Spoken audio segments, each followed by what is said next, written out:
আমাদের ঐতিহ্য সবকিছু নিয়ে পড়াশোনা করবে, তাহলেই দেখবে তোমরা একজন সুনাগরিক হিসেবে গড়ে উঠতে পারছো। এবং একই সাথে তোমাদের এই যে এখানে বৈষম্য বিরোধী ছাত্র আন্দোলনের যে বড় ভাই আছেন ওদের দিকে তাকাও, ওরা কিন্তু বৈষম্য বিরোধী চেতনা নিয়ে যে গণ অভ্যুত্থান সংগঠিত হয়েছে, এই গণ অভ্যুত্থানে তোমরা জানো যে অনেকে জীবন দিয়েছে, সেসব শহীদদের আত্মার মাগফিরাত কামনা করছি।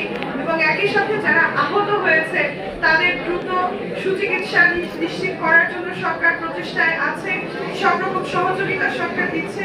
তাদের আশু রোগ মুক্তি এবং অসুস্থতা থেকে মুক্তি কামনা করছি, তারা দ্রুত সুস্থ হয়ে আবার আমাদের মধ্যে ফিরে আসুক। ওরা কিন্তু তোমাদের অনুপ্রেরণা। আমরা যেই সত্যিকারের সোনার বাংলাদেশের যে স্বপ্নটা এতদিন দেখতাম, আমাদের কাছে মনে হচ্ছে এটা এখন স্বপ্ন না, এটা সত্যি বাস্তব। এবং ওদের হাত ধরে আমাদের দেশ একদিন এগিয়ে যাবে।